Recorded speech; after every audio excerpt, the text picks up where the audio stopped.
Power made you God, but stopped you being human. Rome changed you.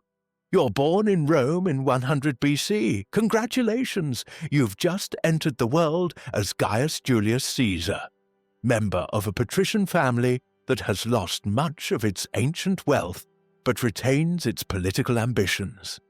Your life won't be about personal happiness or authentic relationships. It'll be about acquiring power at any cost, including your own humanity. From an early age, you demonstrate exceptional ability in rhetoric and leadership. It's not just that you're intelligent. You have a natural charisma that makes people want to follow you. This ability will become both your greatest strength and your ultimate downfall. Your political career begins following the traditional Roman cursus honorum, but from the start, it's clear you're not interested in simply serving the Republic. You want to reform it, control it, and eventually replace it with something that revolves around you. When you become Pontifex Maximus, it's not just a religious position for you. It's the beginning of your identification with the divine.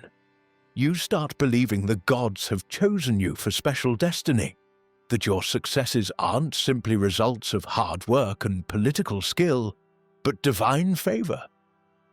Your military campaigns in Gaul begin in 58 BC.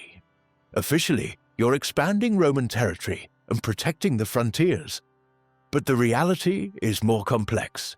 You're building a personal army loyal to you, not Rome, and you're financing your future political ambitions with Gallic gold.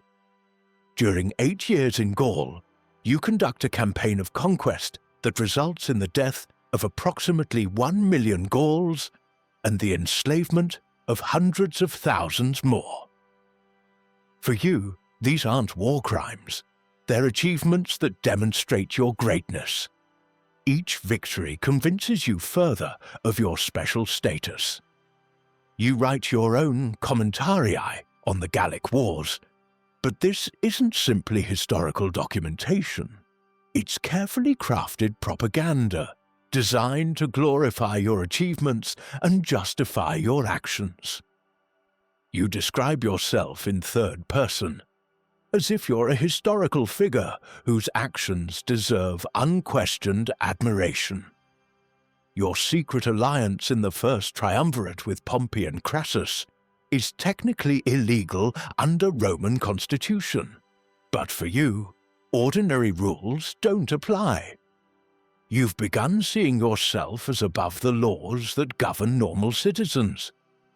The invasions of the Rhine and Britain are militarily unnecessary, but they're perfect for your public image.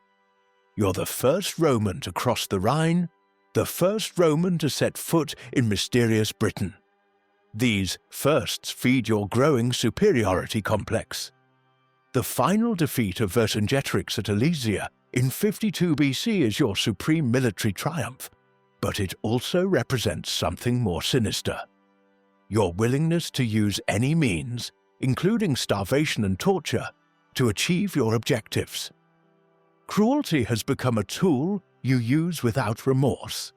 While you're conquering Gaul, the political situation in Rome deteriorates. The Senate, led by Cato and Cicero, becomes increasingly hostile toward you. They see correctly that you represent an existential threat to the Roman Republic. In 49 BC, you face a crucial decision. The Senate orders you to disband your army and return to Rome as a private citizen. Instead, you cross the Rubicon with your legions, declaring Alea Iacta Est. The die is cast. It's the moment you officially destroy the Roman Republic. The civil war that follows isn't just a political conflict, it's personal.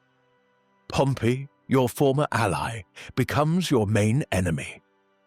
When you defeat him at Pharsalus in 48 BC, it's not just a military victory. It's confirmation that fate is on your side. Your adventure in Egypt with Cleopatra isn't simply romance. It's a political partnership designed to increase your power and prestige. You present yourself as the equal of Hellenistic kings, someone who can form divine alliances with other deified rulers. When you return to Rome as dictator, you're not content with temporal power. You want your authority recognized as permanent and eventually divine. You allow yourself to be called Dictator Perpetuo, effectively destroying any pretense of republican government. You build the Forum Julium as a monument to your own greatness, but more significantly, as a space where your divine genius can be worshipped. It's not enough to be the most powerful leader. You want to be venerated as a god.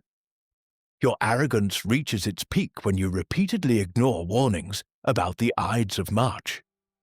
A soothsayer specifically warns you to beware that day, but you've come to believe yourself so protected by fate that mortal counsel seems irrelevant.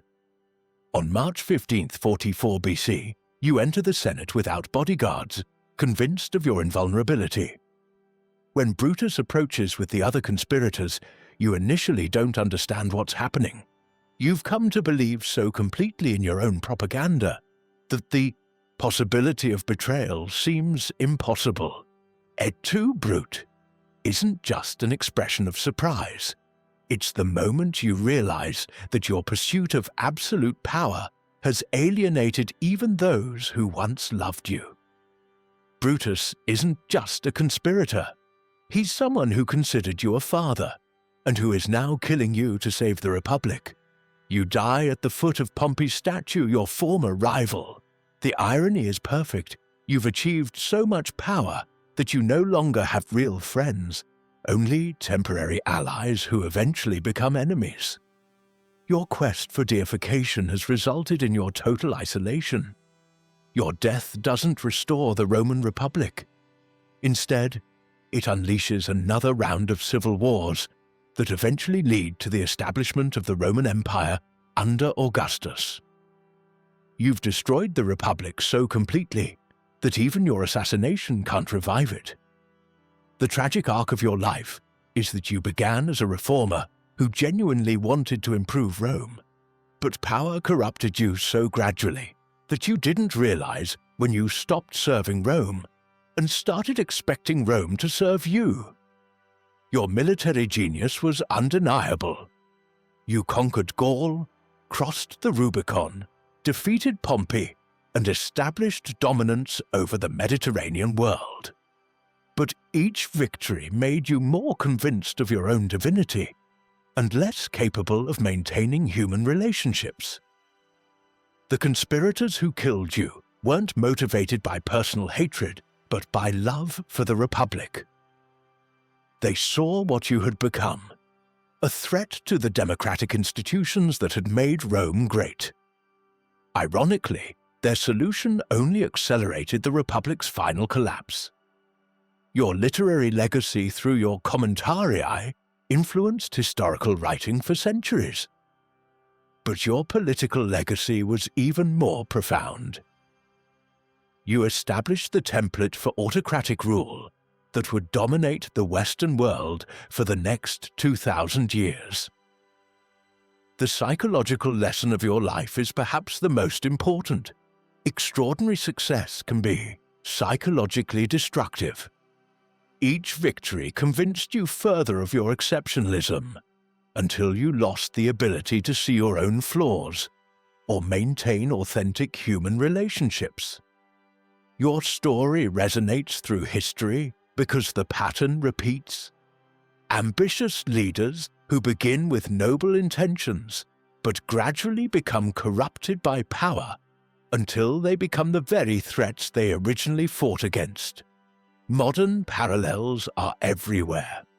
Leaders who start as reformers achieve great success and gradually lose touch with the democratic values that brought them to power. Your life serves as a warning about the corrupting influence of unchecked authority. At the end of the day, you achieved everything a Roman could dream of: military glory, political power, and lasting fame. but you lost everything that makes life worth living: friendship, love, and the ability to see yourself clearly. It sucked to be born Julius Caesar. Not because of poverty or lack of opportunity, but because you were born with talents so extraordinary that they attracted unlimited power, and power without limits destroyed your humanity. Friends, Julius Caesar's story reminds us that power must always be checked by institutions, and that no individual, however talented or well-intentioned, should be above democratic oversight. Don't forget to subscribe for more content examining history's complex lessons and how they apply to our modern world.